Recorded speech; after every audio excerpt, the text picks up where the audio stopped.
This podcast is brought to you by Progressive. Most of you aren't just listening right now. You're driving, cleaning, and even exercising. But what if you could be saving money by switching to Progressive? Drivers who save by switching save nearly $700 on average. And auto customers qualify for an average of 7 discounts. Multitask right now. Quote today at Progressive.com. Progressive Casualty Insurance Company and Affiliates. National average 12-month savings of $698 by new customers surveyed who saved with Progressive between June 2021 and May 2022. Potential savings will vary. Discounts not available in all states and situations. This episode is brought to you by KPMG. At KPMG, innovation is the go-to state of mind. Their visionary thinkers and advanced technology help you see beyond the now, uncover new insights, and turn them into opportunities. KPMG can help you leverage the value of data and drive transformational outcomes through innovation. To explore their thinking, go to kpmg.us. This podcast contains explicit language, but it's probably not my fault. Don't worry, I'll talk to the other hosts.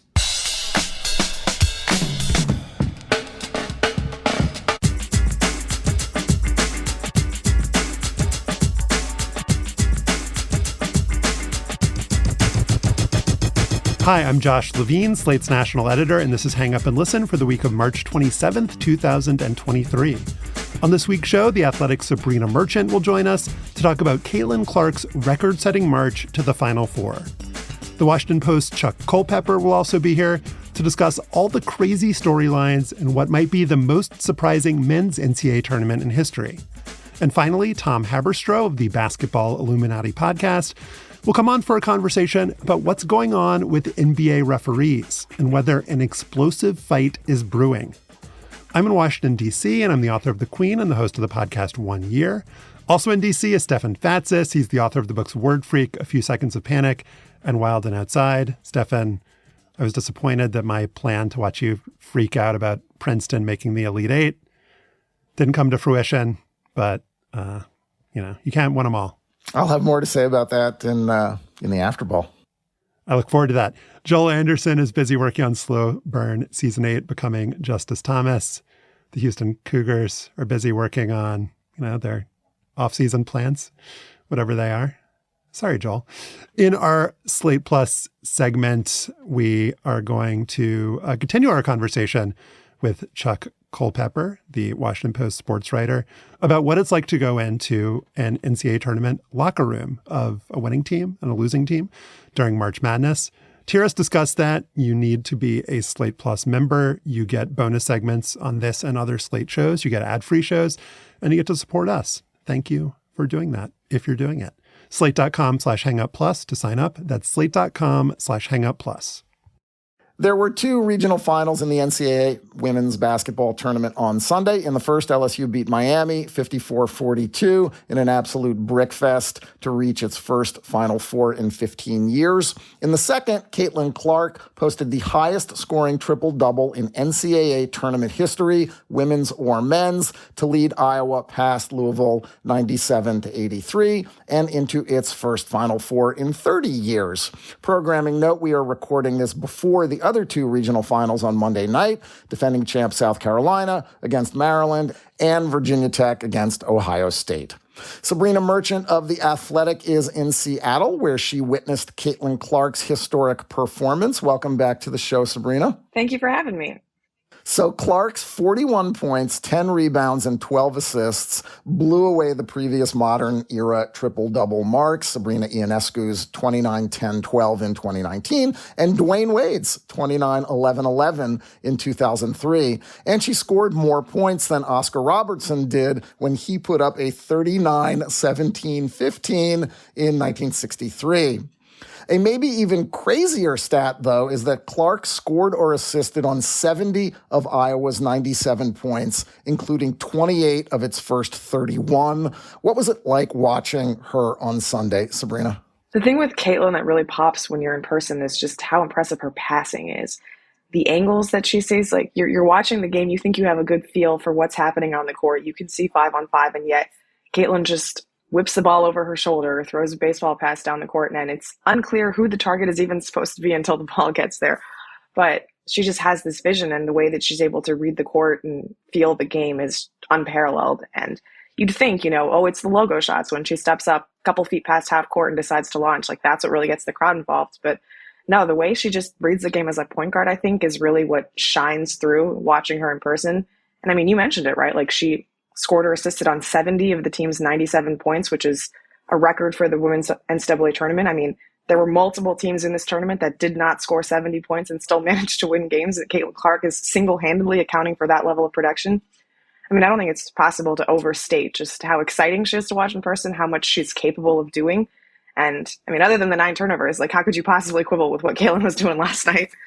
In the men's tournament, Marquise Noel and his passing, I think, was the most notable performance. And I think you're right they have both seemed kind of extraordinary in their individual tournaments because there is nobody else that's kind of showcasing or featuring passing at this volume and with this level of skill. We can see players make three-pointers, even though Caitlin Clark is better at it than I think any other player. But it does seem like the passing is what separates her. And at Slate, we ran a story by Alex Kirshner 2 years ago calling her the most exciting player in college basketball, full stop.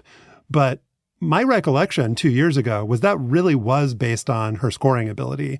And it seems like the passing has really improved and evolved. Just based on your conversations with her and the team, is that based on her trusting teammates more? Is she actually developing more skills through training with the passing? How has that evolved in the last couple of years? What's interesting about Caitlin is that, her head coach, Lisa Bluter, said that when she recruited her, she could always pass like this. It's just she wasn't able to show it off because her teammates weren't good enough to know when she was going to pass them the ball or even like physically able to catch them at the velocity and like the zip that she throws them at. So when she got to play with USA Basketball, when she got to Iowa and she, played with Monica Zanano for the first time, and it was like, oh, a big who's literally going to seal and duck in and catch the ball whenever I throw it to her. Like, this is going to open up a lot of things for me.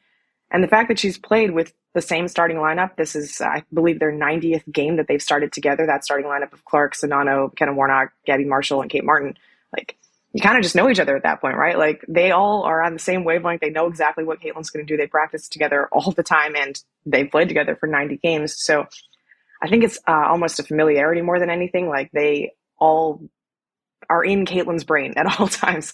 And even someone as fantastically gifted and who can almost see the future on the court like Caitlin Clark, like, those 4 players are the reason that she's able to show off the way she can, because like McKenna Warnock's going to run the floor in transition every time there's an outlet opportunity, and Monica Zanano is going to seal and give her an opportunity to, throw in a little ducking in the post. So I really do believe it's just like a shared like togetherness, the fact that they all know each other so well and that they can read and react with one another on the basketball court, that makes Caitlin able to show off what she's capable of doing, because like there's just so much familiarity within that group.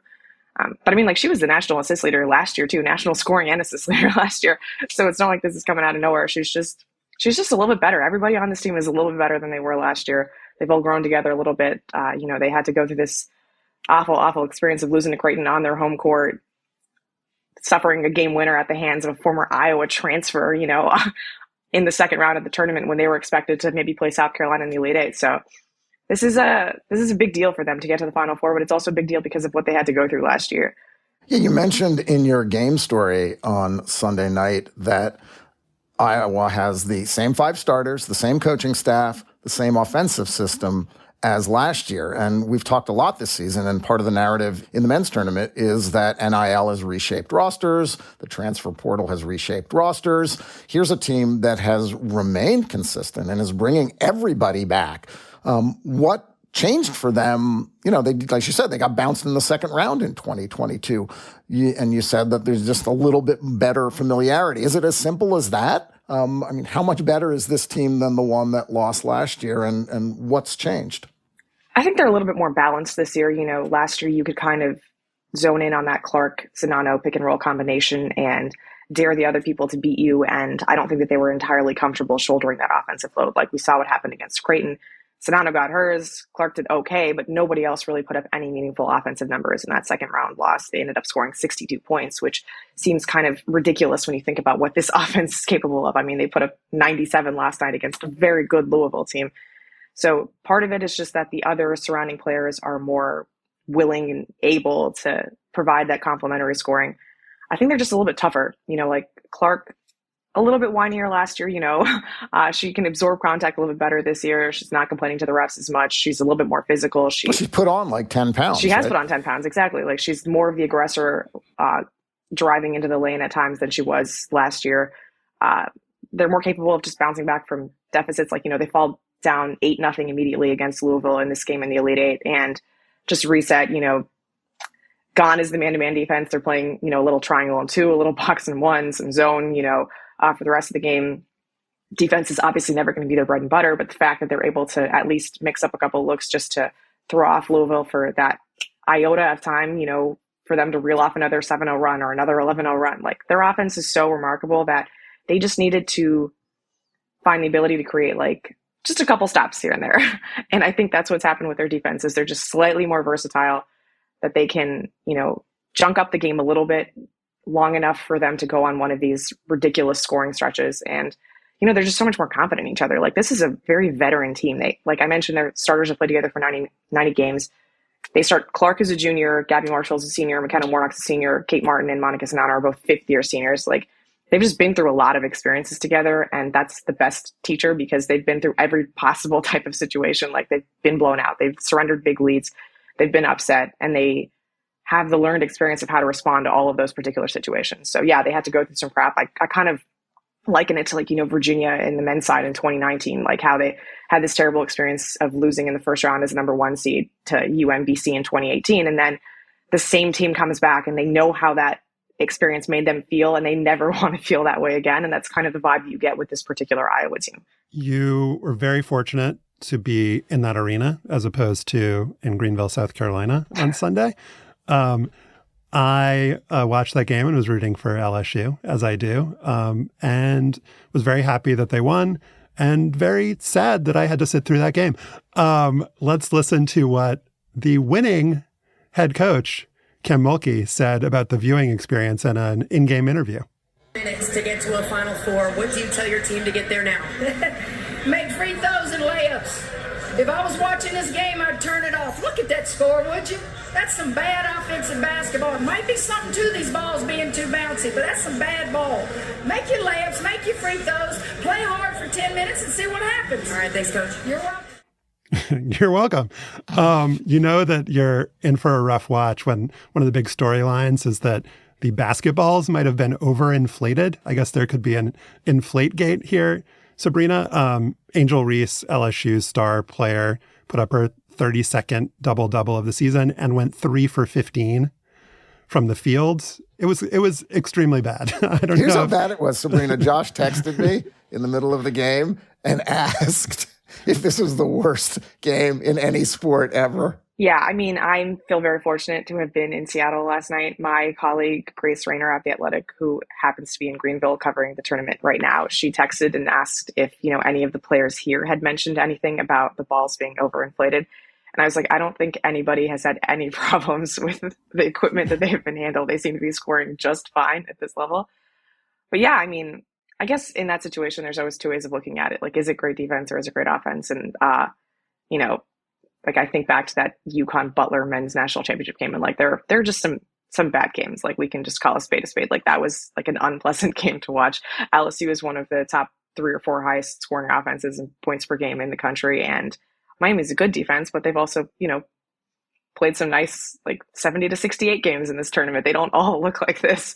So I mean, yeah, there's obviously stylistic variety to the way teams want to play games. Like the way Miami was going to be successful was by mucking this game up and, clogging the paint and forcing LSU to try to make jump shots. And spoiler alert, nobody made any jump shots in this game. But yeah, let's just say I'm not terribly disappointed that I wasn't in attendance at that game as opposed to the one that I got to, be a part of. Yeah, the teams combined to go 37 for 120 from the field and 1 for 27 from a three. This was not about good defense at all. But for Kim Mulkey, second season at LSU, she was brought in to basically restructure the program, ton of transfers.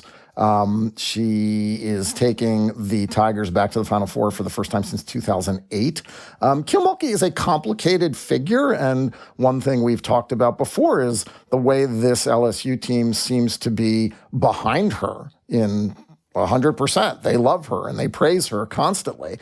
And it's hard to know whether that's just, Stockholm syndrome or if Kim Mulkey just has that effect on players. Yeah, it's interesting because, the big Kim Mulkey story outside of LSU this year is the fact that she has been unwilling to support or offer, public support for Brittany Griner when she was in her detainment in Russia. And, you think about all of the stories that have come out about Kim Mulkey and not supporting her, LGBTQ players when she was at Baylor, and just some of the comments that were made during the Baylor men's basketball scandal just don't quite sit well.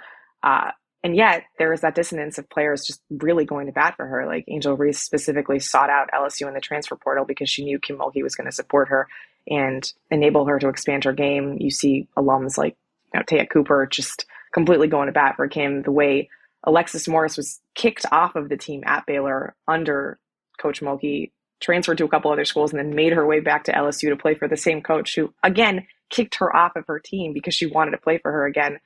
The players love her. They really do. The way they joke about her clothing and, the style that they're willing to play, in order to achieve success there. I don't really understand it, but I'm not the one in that locker room. So it appears to be working for them in terms of achieving successful basketball, but it's hard to forget all of the other things that we know about Kim Mulkey and just her history at other programs. Well, I think the thing that we can say is that making the Final Four, which will be in Texas, where she coached for 2 decades at Baylor, will bring national attention onto all of the stuff that you mentioned, the kind of amount of press, the amount of intensity of the coverage increases, and it'll kind of give a platform and a spotlight to all of the stories beyond just what's happening in the tournament this year. And so it's going to be a conversation that I think widens out and expands over the next week or so with her. I remember, this is just popping into my head now, but wasn't it the last time that Mulkey was in the Final Four at Baylor where she said that they should stop testing everyone for COVID because if they tested them for COVID and people tested positive, they would have to sit out or cancel the games. She is going to say something crazy that's going to bring attention on her and her program. But the thing that I do think, and you guys have been alluding to it, is really fascinating about her is it's not just the players are behind her and say she's great and all that. It's that they say things like, she lets me be myself, and things like Flau'jae Johnson, like she let me be a rap star and a basketball player. Alexis Morris saying she believed in me when nobody else did. There's a specificity to it that doesn't seem like Stockholm syndrome. It seems, and people can be terrible in one way and great in others. It's not like surprising in like humanity that people have good qualities and bad qualities. But it does strike me as extremely genuine and not forced that the players like her and feel respected by her. Yeah, there's absolutely very strong opinions towards Kim Mulkey in a number of directions. And you're right, there's multitudes to Kim Mulkey in terms of, her wardrobe and many other things. But the way that Angel Reese and Alexis Morris and Flau'jae and like LaDeja Williams just, they all say it, right? Like Angel Reese felt limited by Brenda Frese, who, is a coach who has put a number of pros in the WNBA and like led them on to successful careers at Maryland and beyond. And she feels less inhibited by Kim Mulkey. Like that's a thing that she has said. And like, you just look at the numbers, you mentioned it earlier. I think you said her 32nd double of the year. Like she's allowed to be a better version of herself than she was before when she was already a great player at Maryland. So yeah, Kim Mulkey, like success comes on the basketball court. Like she won a title as recently as 2019 with Baylor against, she had to beat, Sabrina Ionescu's Oregon team on the way and a Notre Dame team that was looking to repeat as a national champion in the Final Four. So like they beat really good basketball teams. They, earned a national title. She's in the Final Four in her second season at LSU with a team of mostly transfers. It doesn't have a ton of continuity. she's done a really good job as a basketball coach here. And that LSU team, regardless of how aesthetically pleasing that last game to watch was, like they've had to, deal with the criticism of not playing good teams at all this year. They've beaten 4 good teams on the way to this Final Four, and that's their story of this season now. This is the first year since 1985 that UConn, which was eliminated in the Sweet 16, Stanford and Tennessee all didn't make it to the Elite Eight. It's the first time that UConn won't be in the Final Four since 2007. That's crazy. And the meta narrative here might be that, women's college basketball is starting to look more like the men's game. There's more diversity. There's more better players. The talent is getting spread around more. There are more schools that want to do well and are investing in women's basketball. Is that what we're seeing here? I mean, do you feel like the level of play is genuinely sort of leveling off this year, and we're seeing the sort of rise of other programs that are genuine powers now? Yeah, other than South Carolina, I would say that there was a very deep second tier, of teams that all were occupying a similar level of play, like Indiana, Ohio State, Stanford, UConn. Like a number of teams occupied that second slot at many points over the course of the season. I think only Indiana of the teams that I mentioned even ended up earning a 1 seed. Like Virginia Tech is there right now. They're, a number 1 seed for the first time. They're trying to make the Final Four for the first time in program history. It is interesting that like there is just a deep stable of teams that has the ability to compete with one another on a given day. It's still all power conferences, right? Like as we're seeing on the men's side, there's no San Diego States or FAUs or these types of stories. There are no mid-majors who are crashing the party. The Elite Eight was entirely Big Ten, ACC, SEC. So it's nice that there's depth within these conferences themselves, but it's still a step, I wouldn't say a step behind, but it's a different type of parity than what we see on the men's side, because the power conferences are still the ones that are producing these teams. But it is nice that at least within the power conferences, like you have, Big Ten and an SEC and an ACC that all put 4 teams. Actually, the Big Ten did not, but the SEC and the ACC both put 4 teams in the Sweet 16. So the conferences themselves are at least getting a little bit deeper. In the past where it was just like Notre Dame, who could be expected to come out of the ACC. Now you've got Louisville and Miami and just all sorts of different programs. And it's nice that the talent is getting spread out, right? Like UConn isn't just getting every single All-American. You've got USC and Arizona and just programs around the country that are collecting these great high school players. And because of the transfer portal, if they're not happy in their current situation, they can just move on somewhere else, like we're seeing with LSU, which is a team created mostly entirely of transfers this year. So I think it's great that there's just so much surprise in these results. Like I was absolutely stunned when Stanford and Indiana both ended up losing in the second round of the tournament on their home courts. So it's been really exciting. But I also think that because, we still have South Carolina, we still have, just some teams that were really great during the regular season, we can expect some excellent games as the tournament winds up over the next, 3 rounds. The UConn Final Four streak ended due to injury, not due to parity, I would say. They're missing Paige Becker's National Player of the Year. They're missing, a whole bunch of AZ Fudd for much of the season. Ice Brady, who is going to be a star freshman. They're going to be back next year and are going to be great. But I think just with a final thought, circling back to the beginning of the segment, what we've seen with Caitlin Clark is kind of similar to what we saw with Elena Deladon at Delaware, or like going way back in the day, Jackie Stiles at Southwest Missouri State. Like there's still an opportunity in the sport for a transcendent player to take a school and lift it up both in terms of maybe other players that want to come along for the ride, but the attendance that you saw in Seattle, Sabrina, with Iowa fans, I mean, it's built the whole program up from something that was off the map just due to one player making a decision about where she wanted to go to college. Yeah, I think it's so cool that, Caitlin Clark grows up in Iowa. Like, she's played in Iowa, rec leagues her entire life. Her brother went to Iowa State. Like, she wanted to be at home playing for a program that, she could call her own. And her first year, she didn't get to play in front of fans, right? Like that was the COVID year. There were no fans allowed into games. She played in the bubble during the NCAA tournament. So like when she got to play in front of fans as a sophomore, I really think that just unlocked a new part of her game, because she's an entertainer, right? Like she will tell the crowd to, start cheering more. She'll, listen for sounds. She'll, make some gestures during the game, like how other teams can't guard her and like the shrugs. I mean, she demands to be seen by an audience. And the fact that like Haley Van Lith is from Washington, has, a ton of family here, grew up here, like making fans in this state.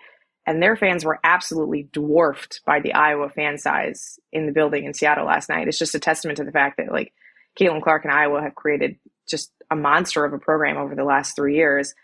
And they all want to see her, right? Like they all make her better. She makes them want to come to games. Like it's just a perfect synergy of like the way that Lisa Bluder has always wanted to play basketball, and this particular transcendent talent who decided that like she believed in her, that they could go to a Final Four, even though it hadn't happened in 30 years.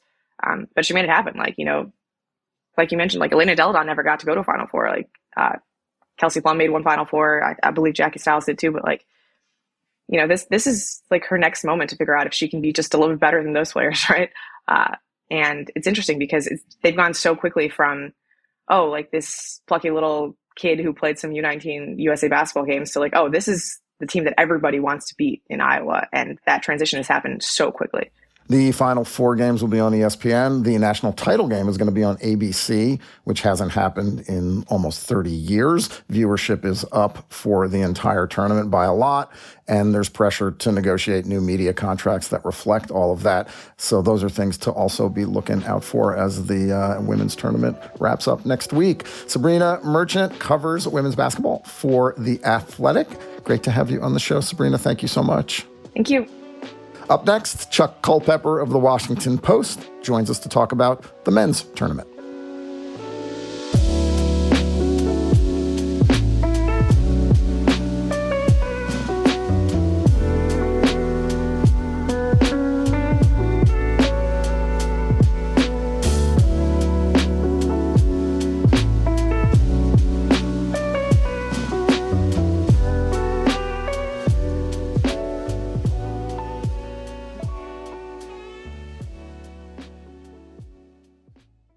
At the end of your first year, Discover credit cards automatically double all the cash back you've earned. That's right.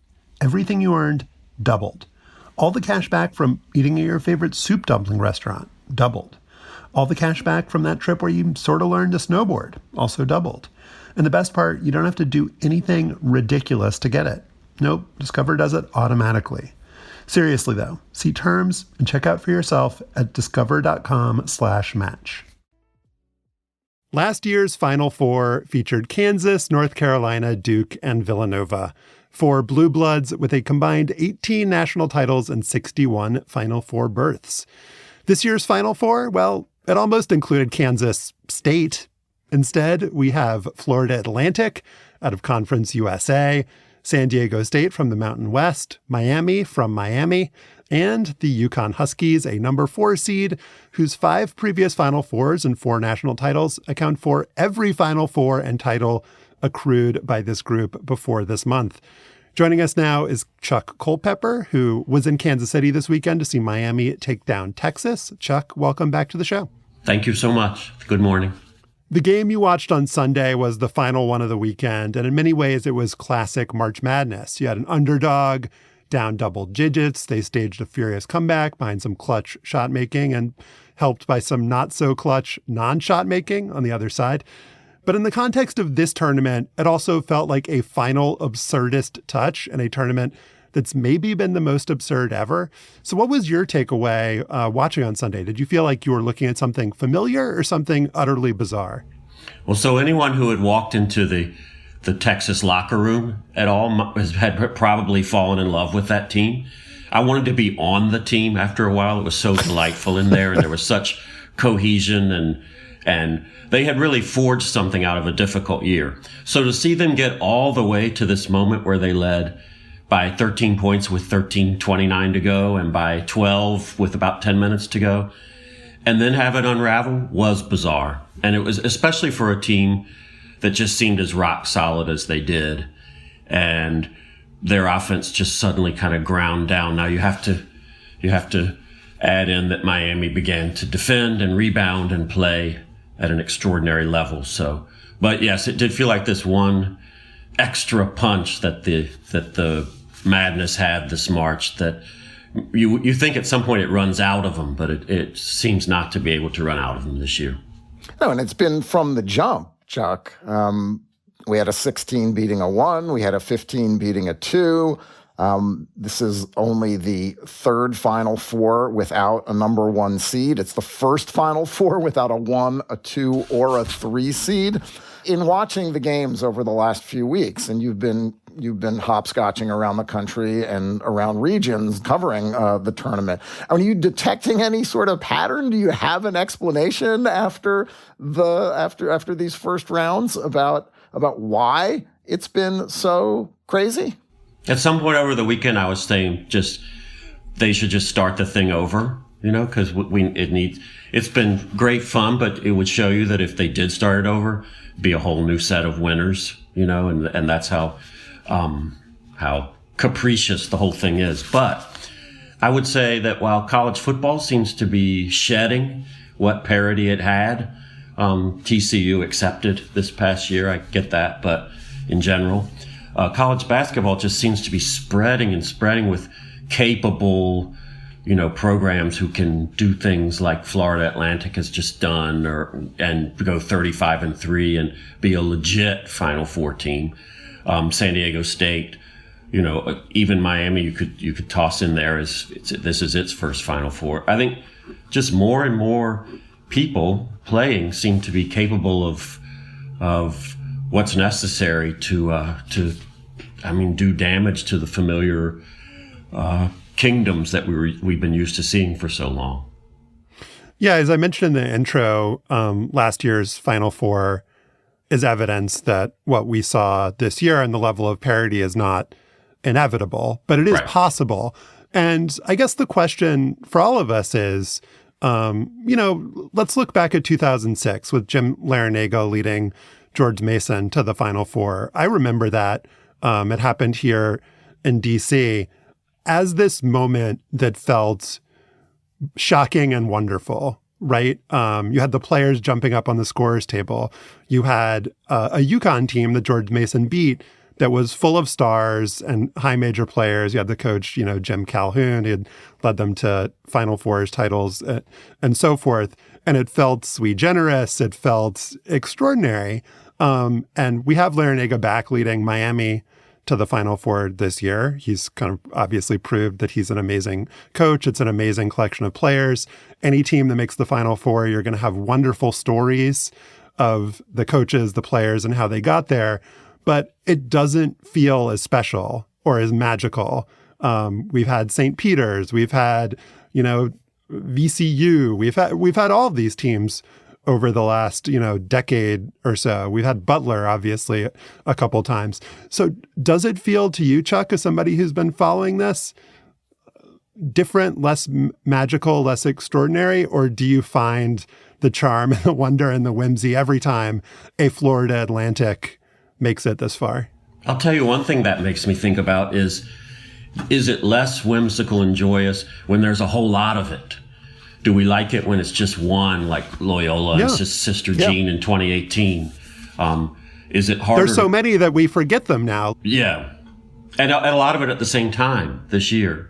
So is it harder to process and harder to direct, your charmed reaction to a bunch of teams, little cluster of teams this time, rather than just the one, like St. Peter's of 2022 or Loyola 2018 or Butler twice in a row. So that, and it makes me wonder about another thing too, that it's long been said that maybe Americans love these upsets, but they'd like for the upsetters to just go on home after a few upsets and not crowd the Final Four with teams that they're not with whom they're not familiar. So I wonder about that too. I wonder how many people are going to watch this because it lacks those familiar faces. I mean, last year the semifinal one of them was between North Carolina and Duke. So I'm really curious to what the TV ratings will be on this.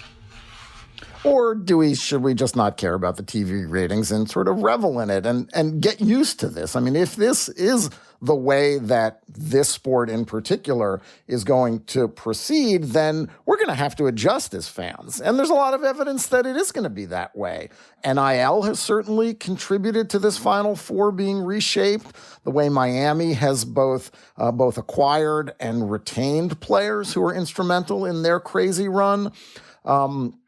And, I think the mindset of American fans, and you specifically mentioned American fans, Chuck, but I think all fans like that real outsider. It's sort of the Leicester City effect, right? When they won the Premier League. But when you've got Miami, San Diego, and Florida Atlantic, they're all Leicester cities, and we're not sure which is the most charming of any of them. And after watching the San Diego State-Creighton game, they didn't seem particularly charming because that game really sucked.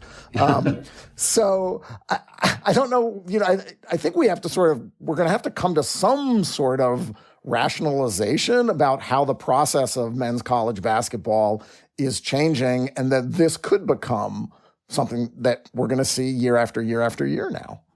It could, and we could be saying this a year before a Final Four. I think about recruiting classes that are coming in this year. Next year, Final Four, Kentucky, Michigan State, Kansas, whatever. But yeah, I mean, I do think that we should revel in this Final Four, and that it's egalitarian and democratic, whatever you want to say. It's all the things that we say that we like. I am curious about how much people really do want that, but I think it's, the more I think about it, the better it gets. And so if it draws a lot of eyes, I think that'll be wonderful. Florida Atlantic is kind of a story in itself. They had an amazing regular season, 35 wins now. And it's a team of cast-offs and spare parts from other schools and, that have all come together to pull off something amazing. But the thing that is so kind of hard to wrap your head around, and you wrote about this in one of your Washington Post stories this past week, is that this is a team that barely has fans. This is a program that on its senior night, as you wrote, drew 3,130 people. This is a team that, again, as you wrote, decided, or its coach, Dusty May, decided that they maybe had something when they won a scrimmage against Nova Southeastern, a Division II team. And so I feel like it's absurd, it's chaotic. We sort of need to pull out Florida Atlantic as its own story rather than lumping them in with everyone else. But kind of what have you been struck by with this school that even people in Boca Raton don't seem to be particularly aware of or obsessed with? If you think about how big is their fan base, conceivably they could double or triple it in the next week. They could have people in Boca who suddenly say, wow, there's this team over here. And it is a magnificent team. And I think, I saw them the first two rounds. And on the day in between those two rounds, they opened the locker rooms for reporters to go in. And I went in there and I was the only reporter in there. And I just thought that made me, sad that newspapers don't travel as much as they once did in a way, because the big South Florida ones would have been there. It was in Columbus, Ohio. But it also just pointed to how this team has functioned so well, without that sort of maybe galvanizing crowd behind it. It's wacky. It's really, really wacky. Yeah, it's funny when the nobody believes in us thing includes like your own school or fans or lack thereof, Stefan. And this is not a small university. Right. This is a huge undergraduate population. It is a new one, though, and it's there's no 19th century going on with this one, and so it is. I think 1961 might be when it was founded. So it's just gotten going, and Dusty May, their coach, will tell you how it's booming and construction everywhere, and new dorms every year, and his basketball players who are on the top 3 floors of their dorm can all see the Atlantic Ocean from their windows, and he'll make that case for it. But it is a funky little big addition to this Final Four tradition. And what do you make of UConn? I mean, my kind of vision of this Final Four after seeing them maraud through the tournament is that it could get ugly for the other teams. I mean, despite the fact that they're a number 4 seed, this is a team that I believe was ranked number 1 at one point during the season earlier in the year. And this looks like a traditional powerhouse program, at least traditional meaning in the last decade or two of college basketball, where you have amazing athletes, future pros. You got a guy named Jordan Hawkins who can't miss from 3. You got a 7'2" guy who comes off the bench and just blocks every shot. And a coach with one of those familiar college name pedigrees in Dan Hurley, Bobby's brother. And they made Gonzaga look like a little league team. So how do you kind of classify them in this tournament of unpredictability as a team that kind of looks inevitable at this point? Remember, they drew Iona Rick Pitino in the first round, and everyone thought, oh, that could be curious. But they look like that team that you see in the brackets from time to time. I think of Villanova in 2018, not 2016, but 2018, to some degree, Baylor in 2021, where you kind of look at them and go, oh yeah, that's the one right there, because they've just mowed through it and mauled everybody. So if they don't win, it's going to be quite surprising, even though what Miami just did, beating the 4 seed Indiana, the 1 Houston, and the 2 Texas, which was by the end the best team, and Texas was the best team in the best league in the country. Miami's a really formidable group. I don't think they'll beat UConn, but I won't be completely startled if they do. But UConn has that look and has had it really since about the second round, third round. What they did to Arkansas, in addition to Gonzaga, Arkansas, a really tough team with a lot of talent. I mean, I think it was 88-65 final. They just, crushed them. So they have that look. They have that look that we see, not in every tournament, but from time to time, you look at it and you go, yeah, that's the one right there. And you said they're playing Miami in the 1 Final Four game, and Miami certainly looked capable in coming back from a double-digit deficit against Texas. They have Larinaga. They have they were an Elite 8 team last year. It's the other side of the bracket. One of either San Diego State or Florida Atlantic is going to be playing for the national championship of men's college basketball. That is crazy. It's crazy. And I always think about that Monday night. I love that Monday night. I think that Monday night it's really dramatic. You wait the whole day for the game. It always starts, kind of later in the evening. And I've always thought that Monday night maybe should have a bigger place in the consciousness than it does. And so the idea that you had Kansas, North Carolina last year, Baylor, Gonzaga the year before, even in 2019, Virginia and Texas Tech seemed a little strange. That was the first time in 40 years that you had 2 first-time finalists. But to have either Florida Atlantic or San Diego State in the final on that Monday night is an entirely new dimension in this. 16 different Final Four teams over the last 4 years. That's astounding also. And, if we're worried about it could be Kansas, North Carolina, Duke again next year, that is some evidence that something has changed in the way in talent distribution in college basketball. Yeah, and the transfer portal is, I think, the biggest thing. Miami had a point guard named Charlie Moore last year when they got to the Elite 8. He was magnificent. I loved watching him, and I remember sitting there. He was about 6th year in college basketball, and I think it was his 3rd or maybe even 4th program. I think he'd played in the Big 12, the ACC, the Pac-12, all of it. So much experience and know-how. And I remember thinking, once they lose him, we won't see him for a while. Well, they've just got 2 really key transfers, 3 really key transfers. But they also have a transfer in the mix, Jordan Miller, who went 7 for 7 and perfect from the line as well, 27 points. And he transferred from George Mason. So that's kind of fun.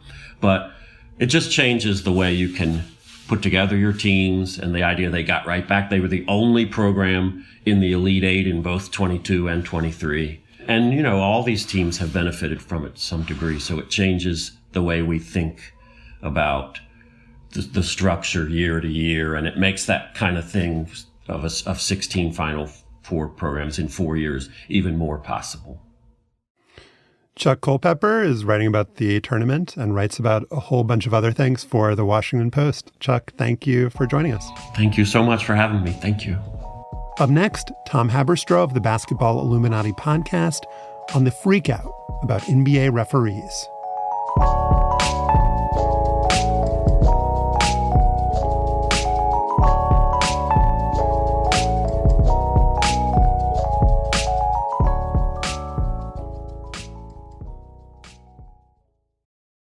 From the host of the popular podcast, The Only One in the Room, Stash by Laura Cathcart-Robbins is a propulsive and vivid memoir about the journey to sobriety and self-love amidst addiction, privilege, racism, and self-sabotage.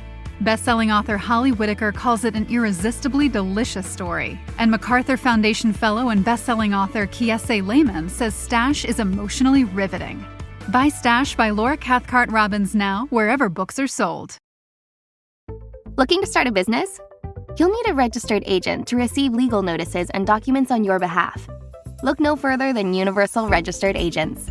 Our team of professionals will ensure you never miss an important document, and we can even help you form your business with services like entity formation and document filing. Plus, we'll help you switch to our service for a lower cost and pay the change fees. Trust Universal Registered Agents to help your business succeed. Contact us today to learn more. Last week, Mavericks owner Mark Cuban filed a protest of his team's 2-point loss to the Warriors, arguing that the refs didn't tell Dallas that they'd awarded Golden State the ball, allowing the Warriors an uncontested inbound pass and layup. Cuban called it, in some Cuban-esque hyperbole, the worst officiating non-call mistake possibly in the history of the NBA. That's just one of the recent blow-ups between league executives and players and NBA referees. And here to help us understand what's going on is Tom Haberstroh. Tom is part of the Dan Le Batard podcasting universe. You can hear him on the show Basketball Illuminati with Amin Elhassan, among many other fine audio products. Tom, thanks for being here. Thanks for having me.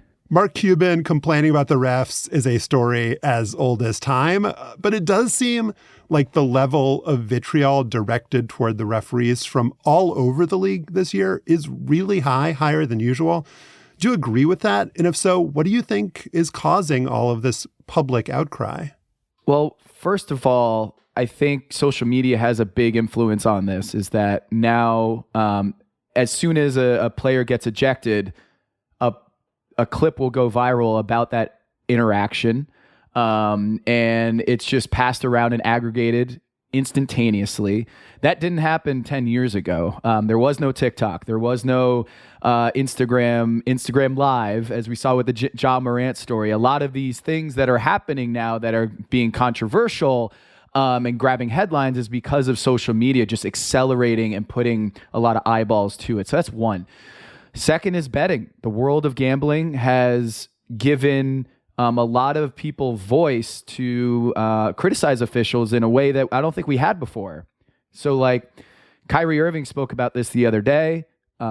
Several players have mentioned it in press conferences, is fans in the arena are yelling out to the players, hey, you cost me this much money last game by missing that shot, or referee, you blew a call last game that cost me, X amount of dollars, and now I can't take my daughter to dinner tomorrow night, or whatever it is.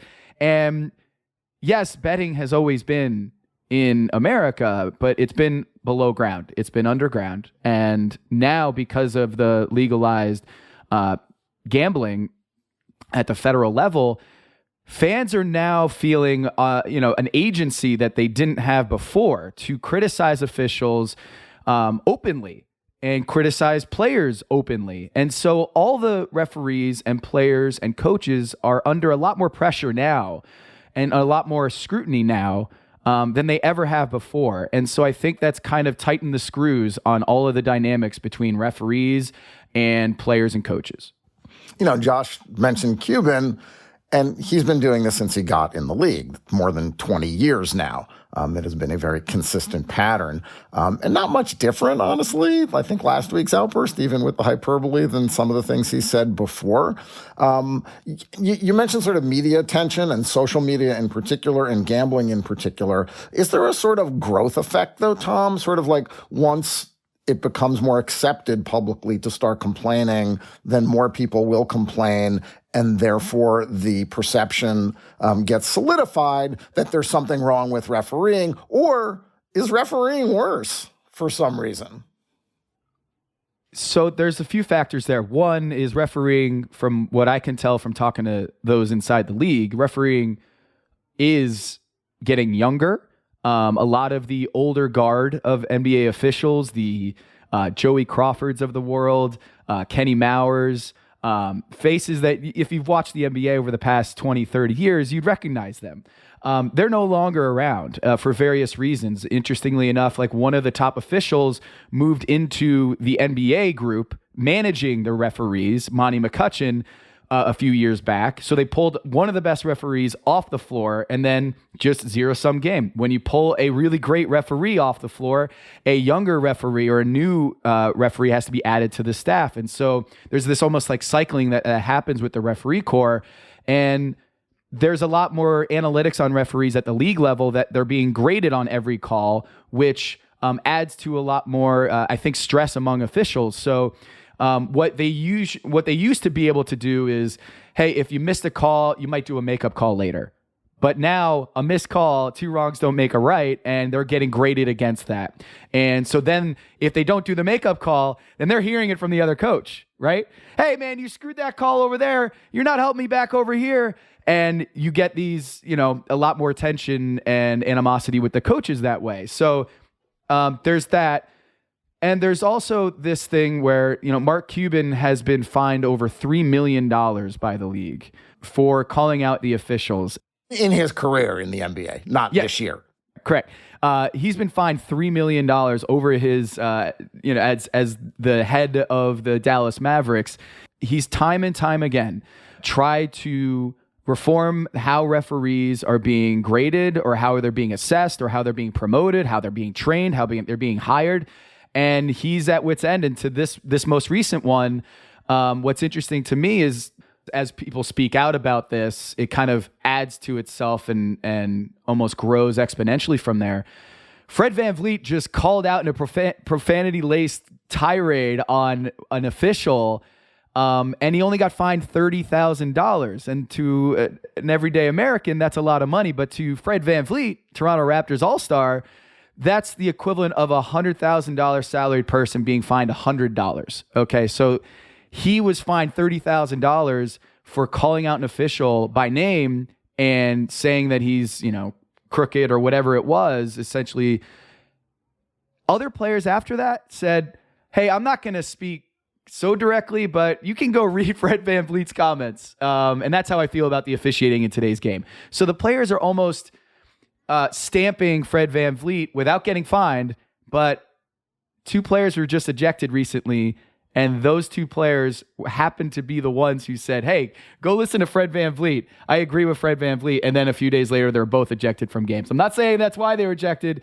but there is this growing tension between referees and the players. And I think that fine of $30,000, a slap on the wrist by a lot of people around the league, I think that's adding to this agency that you're seeing from players to speak out more. I mean, I don't mind. I'll take a fine. I don't really care. I thought, Ben Taylor was fucking terrible tonight. I thought that on most nights, a couple of the, out of the 3, there's 1 or 2 that just fucked the game up. And it's been like that a couple games in a row. Denver was tough, obviously. You come out tonight, you're competing pretty hard. The third quarter, I get a bullshit tech, changes the whole dynamic of the game, changes the whole flow of the game. And, most of the refs are trying hard. I like a lot of the refs are trying hard. They're pretty fair. They communicate well. And then you got the other ones who just want to be dicks and it just kind of fucks the game up. Nobody's coming to see that shit. They come to see the players. And I think we're losing a little bit of the fabric of what the NBA is and was. And it's been disappointing this season. You could look up, most of my texts this year have been with Ben Taylor officiating. So at a certain point as a player, you feel it's personal, and it's never a good place to be. That's not why we lost tonight. We got outplayed, but it definitely makes it tougher to overcome. So, Tom, we've talked about how Mark Cuban saying what Mark Cuban says isn't necessarily news, but that Fred VanVleet rant that we heard a little bit of a second ago, that did actually seem different for a couple reasons. Number one, calling out a referee by name always feels more intense. Like Cuban, I don't even know like who the referee was who Cuban claims screwed up the end of that game. He didn't say the person's name, but saying not just the referees were terrible tonight, but I thought referee Ben Taylor was fucking terrible tonight. Like that's kind of intense. You definitely hear it with Scott Foster. That's a guy whose name gets tossed around a lot by players, by media. But what can you say about whether it's Ben Taylor, whether it's Scott Foster? Are there particular referees that are kind of becoming lightning rods right now? Yeah, so it's funny. Tim Donaghy seems like a long time ago, but there are plenty of NBA players who were in the NBA when the Donaghy scandal happened in 2007. Kevin Durant, LeBron James going to the finals in 2007. Andre Iguodala was a few years into the league. It's not that long ago. And for all the NBA claims that that's over, it still seems like kind of an open wound and like something that was never really dealt with. And the Scott Foster of it all, him constantly being in communication with Donaghy and the NBA claiming that that's no big deal. It seems like a lot of people think it is a big deal or was a big deal. It's a huge deal. I mean, it's the biggest scandal of its kind in American major sports. Like I kind of feel like David Stern, he did a masterful job in moving past it. A lot of people at the time thought this was going to lead to the collapse of the NBA, that the trust was irrecoverably broken. And that didn't happen. The Lakers and the Celtics went to the NBA finals and had their battles. And then LeBron James went to the Miami Heat and it was as if nothing ever happened. Right. But, a few years ago, Draymond Green, the star for the Golden State Warriors, who's had a lot of controversy with officials, he linked Tim Donaghy to a referee named Marat Kogut, linked their names, their initials in a tweet, and he got fined for it. And what was interesting about that is I tracked the times that Marat Kogut had officiated Draymond Green's team, Golden State Warriors, after that. And the league kept Marat Kogut off of Golden State Warriors games for an entire season. And that was an anomaly. I think the research that I found was that the only official that hadn't refereed a Golden State Warriors game was Marat Kogut. There's like a qualifier of like 10 games officiated or something like that. And then the only team that Marat Kogut didn't officiate that season was the Golden State Warriors. And so we saw on both sides that something's going on there. It might be just random, but we see it even this year with Spencer Dinwiddie, Tony Brothers, who I think a lot of Boston fans know by name. That official has been kept off of Spencer Dinwiddie games, and Spencer Dinwiddie now plays for the Brooklyn Nets. The NBA has not assigned that referee to Spencer Dinwiddie's games since a blow up in November when, I don't know if I could say this on the air, but Tony Brothers said to one of Spencer Dinwiddie's teammates then in Dallas that Spencer Dinwiddie was a bitch-ass motherfucker. And Spencer Dinwiddie was not happy about it, went to the podium, called him out, called Tony Brothers out on it. And according to Mark Stein's reporting, Tony Brothers was taken off a game assignment, was kind of like a paid vacation for a few days after that. So there are some officials that get headlines a lot more. Part of that is because the players, Draymond Green, allude to Tim Donaghy, likening Tim Donaghy to another referee, which the NBA did not appreciate.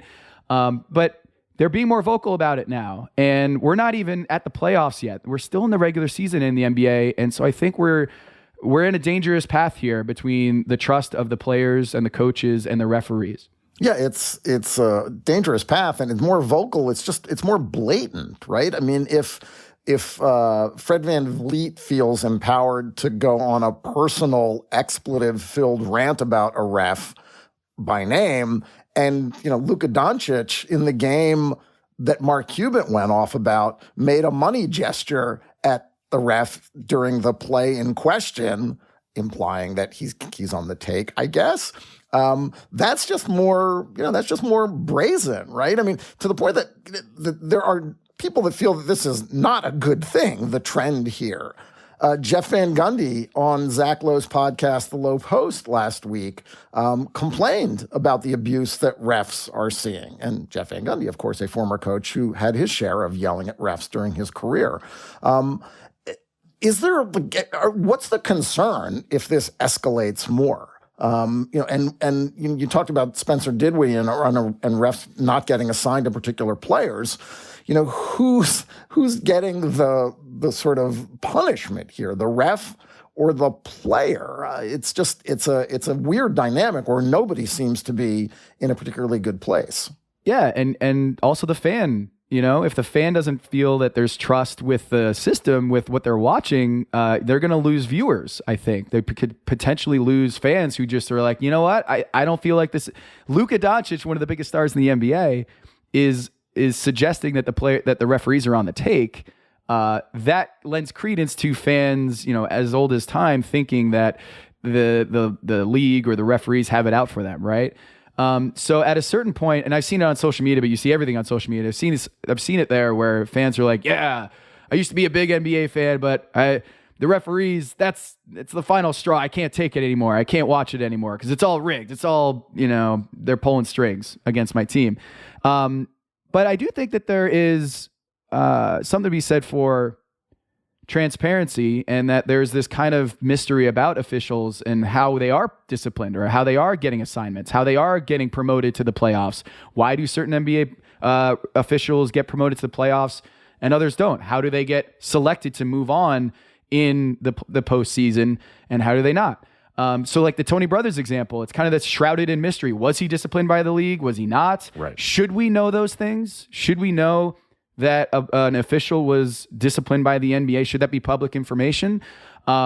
We do know that the NBA does keep certain officials away from each other. For example, there's a set of brothers who are NBA officials. There's 75 officials around there. And there's a set of brothers who are not allowed or have never been officiating the same game together. There's a married couple that are NBA officials that don't officiate the same games ever. So there's almost like there's this conflict of interest or biases that the NBA does recognize on some levels. But I do think it is interesting to see whether it extends beyond just these two referees shouldn't work together, and it's team bias or coach bias. We know when a coach gets fined. We know when a player gets fined.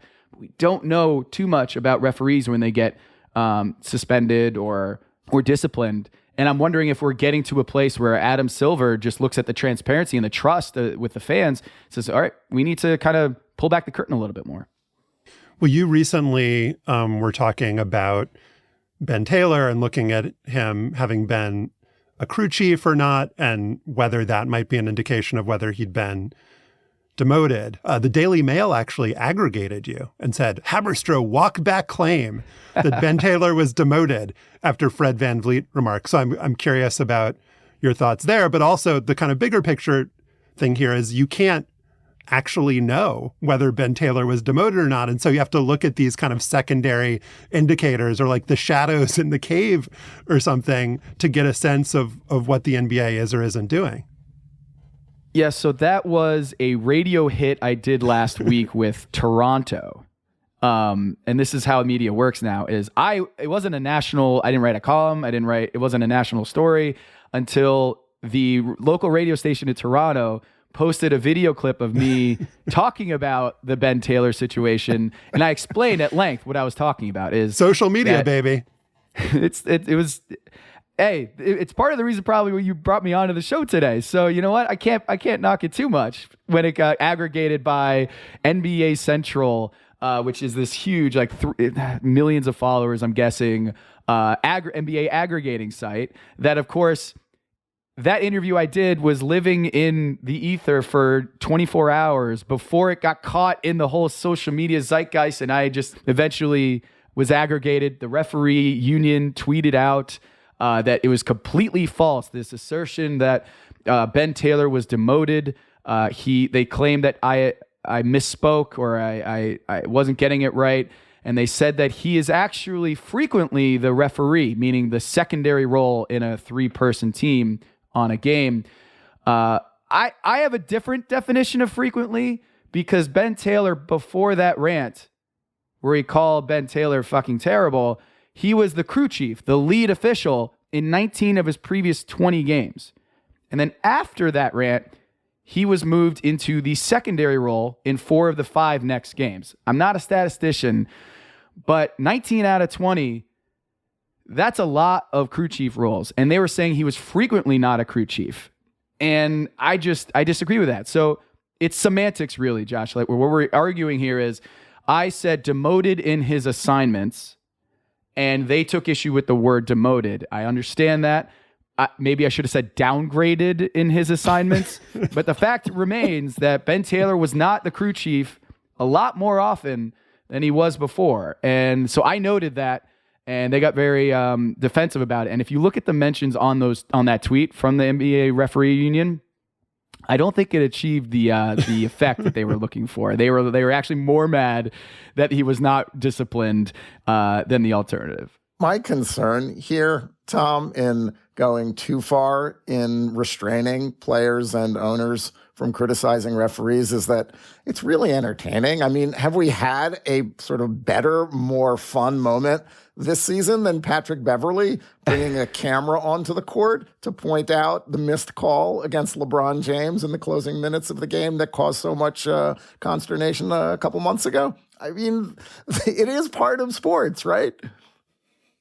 I would push back on that a little bit. I think the tension here is, like, I watch a bunch of the Pelicans local broadcasts, and I like the broadcasters, Joel Myers and Antonio Daniels, but like a huge proportion of the game is talking about the refs, about the calls, about why the call was good, why the call was bad, rather than talking about the actual players and you know, what we would think of the more entertaining aspects of the game. It gets really tiresome. And I think that's a choice, Tom, for, you know, and that maybe goes back to the empowerment. Everybody feels like it's the most important part of the game, as opposed to these isolated incidents like with Patrick Beverley or LeBron James melting down.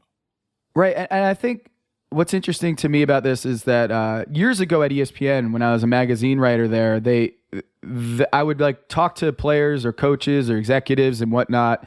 And the biggest story that they kept talking to me about was the schedule and how it's grinding the players down to a pulp and everyone's exhausted and getting injured and all this.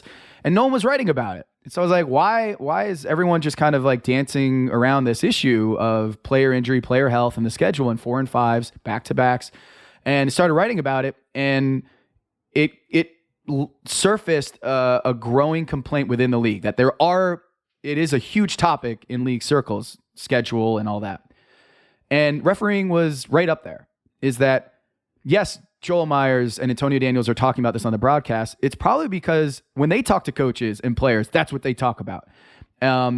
Because it is like kind of a whisper thing in league circles, is just they are not happy with the officiating. And so I hear Jeff Van Gundy and what he's talking about, but it is a story within the league. It is something that the executives and coaches and players feel that there needs to be more transparency, and they're at wit's end. And there is kind of they're not allowed to criticize officials, like you guys probably know, is that players and coaches are not allowed to criticize officials, and so they kind of feel like they're stuck here. Is like, if we feel like we've been wronged, we can't voice our complaints, and then we get fined. But when a referee ejects a player and removes them from a game, that has real impact on their careers, real impact on their salaries, real impact on their earning power. And they feel like referees have gotten too much power, in the sense that, like, this past few days, Marcus Smart was ejected. Nikola Vucevic was ejected against the Lakers when they're fighting for playoff positioning. And with gambling involved, that gets extremely, tense because bettors feeling like, hey, I lost a bet because this official decided to eject a player. It's just raising the volume on all of this stuff. And I don't know where we go from here, but I do know that it's reaching a boiling point, and I'm afraid that come playoff time, if this isn't handled internally and that everyone comes together and agrees that it's probably not best to talk about this so much, it's going to push fans away, like you, Josh. You can hear Tom Haberstroh on the Basketball Illuminati podcast, and you can read about what he said on today's show in the Daily Mail, maybe. Tom, thank you for coming on the show. Anytime.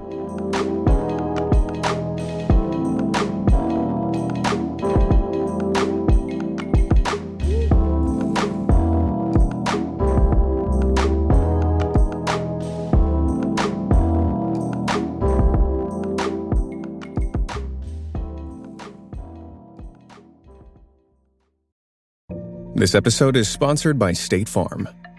Buying insurance can be complicated, and you might have a lot of questions, like, what if my policy doesn't cover that? Or, what if I need to make a claim in the middle of the night? Good news, State Farm is there for all your what-ifs. You can reach them 24/7, talk through any questions with your agent, and you can even file a claim on the State Farm mobile app. Like a good neighbor, State Farm is there. Call or go to statefarm.com to get a quote today. And now it is time for Afterballs. They are sponsored by Bennett's Prune Juice, endorsed by Kenny Sailors, who says it was okay. Earlier this month, Olivia Pichardo became the first woman to play in a Division I baseball game. She grounded out to first base as a pinch hitter. She is a freshman at Brown University. Let's go, Bruno.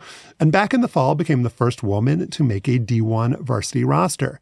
Pichardo is from Queens, New York. She started playing Little League in kindergarten, made it to the high school varsity as a 7th grader, and in addition to playing for Brown, is currently a member of the USA Baseball women's national team, where she pitches and plays the outfield. In college, she's a utility player in the infield and outfield, and according to the university's website, she describes Brown as her favorite Ivy League school. I would certainly hope so.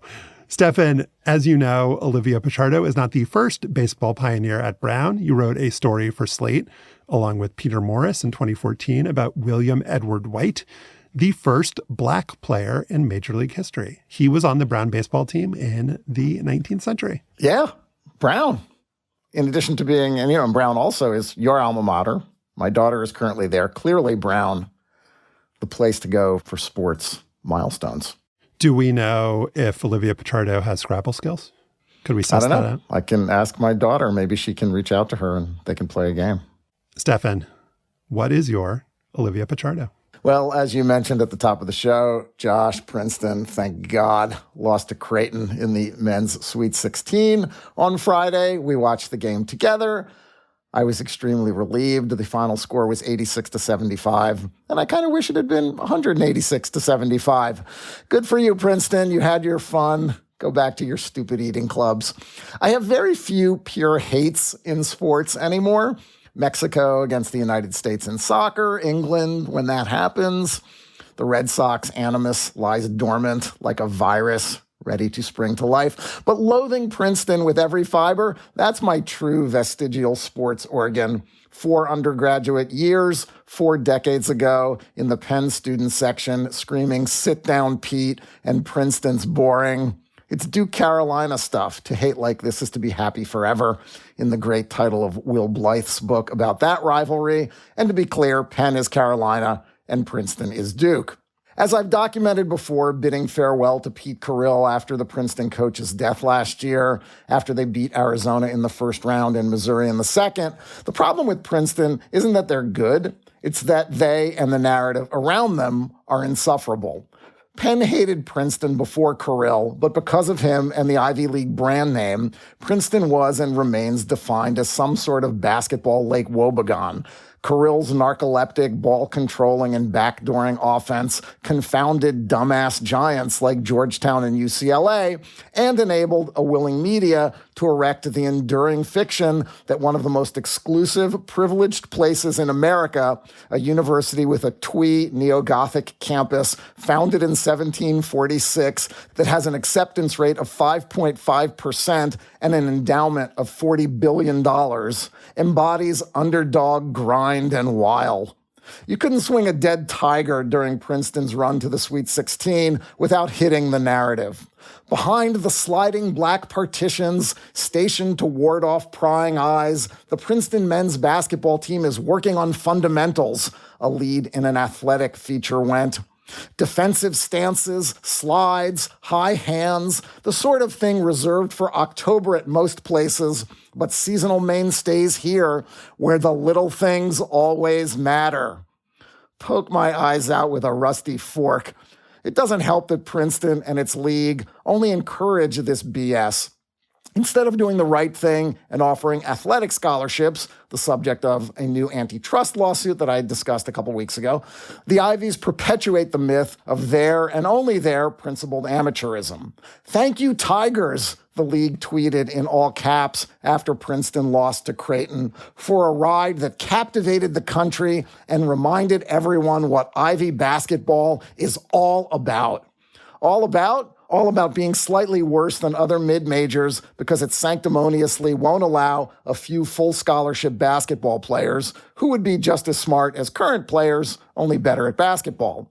Princeton's run was also about making the Ivy League around $6 million from the NCAA, while its players weren't even fully compensated for the full cost of attendance. Or consider the league's decision to refuse an extra year of eligibility to athletes because of COVID, a featured storyline in Princeton's Sweet 16 run.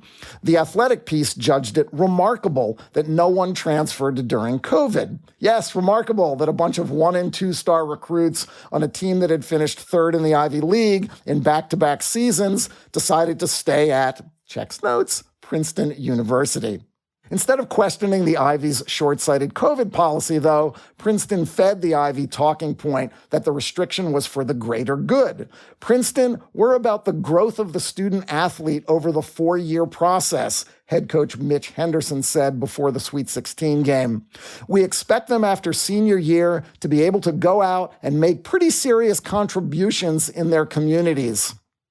And yet, Henderson encouraged players to take a year off after the league canceled the 2020-21 season during COVID to preserve an extra year of eligibility. And 2 seniors left that year to play at Loyola Chicago and Hawaii. And 4 of last year's graduates decided to use their extra year of eligibility and contribute to the basketball communities at Michigan, Duke, Belmont, and Colorado. I honestly don't begrudge Princeton its success. It emphasizes athletics. Around 20% of its undergraduates play a varsity sport, and it wants to win. It pays its coaches better than other Ivies. It recruits academically qualified kids aggressively and creatively. You should read Eamon Brennan's cliche-free story in The Athletic about Tosan Awoma, the team's 6'8" point center from England.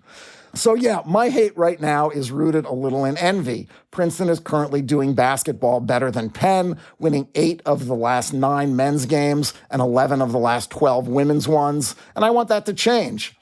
But it would be there if the roles currently were reversed. Sports hate is pure, honest, unadulterated, uncompromising, received like a family tradition. I'm glad you lost, Princeton.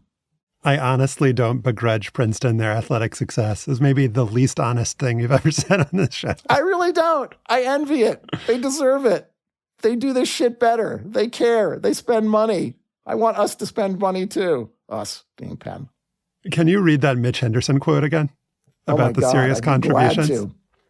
Princeton, we're about the growth of the student-athlete over the 4-year process. We expect them after senior year to be able to kind of go out and make pretty serious contributions in their communities. I thought the way it was going to end was he was going to say, we expect them after their senior year to be able to go out and make kind of serious contributions to their investment banks. That would be accurate, too. That is our show for today. Our producer is Kevin Bendis. Listen to past shows and subscribe, or just reach out. Go to slate.com/hangup, and you can email us at hangup@slate.com. And don't forget to subscribe to the show and rate and review us on Apple Podcasts. For Stefan Fatsis, I'm Josh Levine. Remember Zelmo Beatty, and thanks for listening.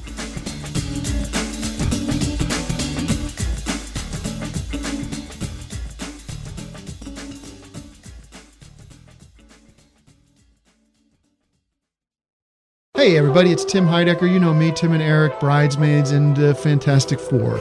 I'd like to personally invite you to listen to Office Hours Live with me and my co-hosts, DJ Doug Pound. Hello. And Vic Berger. Howdy. Every week we bring you laughs, fun, games, and lots of other surprises. It's live. We take your Zoom calls. Music. We love having fun. Excuse me? Songs. Vic said something. Songs. Music. I like having fun. I like to laugh. I like to meet people who can make me laugh. Please subscribe now.